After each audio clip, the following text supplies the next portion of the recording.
Најпрво една процедурална забелешка. Многу ми е жал што можам да констатирам дека градоначалникот не е присутен на седницата, особено за ваква точка, кај што се дискутира за програмата за животна средина, особено што е тема актуелна не само изминатиот период, туку и изминативе денови, како што се спомена на почетокот на седницата. За денеска е закажан и протест против загадувањето во воздухот, кој што ќе се одржи во 18 часот пред цементарница Усие. Меѓутоа гледаме дека за точката кај што се дискутира за програмата, каде што се кројат мерките за животна средина за идната година, градоначалникот не е присутен и тоа е навистина разочарувачки, а од друга страна исто така колегите од ДПМН се безгласни, а за истиве вакви процедурални прилики во минатото беа многу гласни, па излагаа од седниците, па немаше кворум, па не можеше Советот да работи, а сега буквално се тивки и мирни. Не знам воопшто дали имаат приметано дека градоначалникот не е на седницата, меѓутоа добро, тоа е веќе нивен проблем.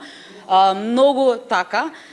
Инаку многу ми е драго што еве споменавте дека бидејќи градоначалникот понудил поголема сума за истиот амандман кој што го вложи Левица, како што кажа председателот, амандманот на Левица е поднесен 24.12, градоначалникот го поднел на 25.12, што значи амандманот на Левица го инспирирал градоначалникот за да го вложи неговиот амандман. Особено ни е драго затоа што ќе добијат домаќинствата субвенции за поставување на филтри на оджаците. Сметаме дека е тоа мерка која што навистина ќе вроди со плод и навистина ќе влијае на намалувањето на загадувањето. Меѓутоа ние нема да го повлечеме овој амандман и би сакале да се изјаснат советниците, бидејќи градоначалникот има предвидено 4 милиони динари, ние имаме предвидено 2 милиони динари. Мислам дека нема да е на одмет овој буџетот за оваа намена да се зголеми, да биде вкупно 6 милиони динари, нема да е тоа некој голем издаток за градот, а со таа сума ќе можеме да обслужиме што повеќе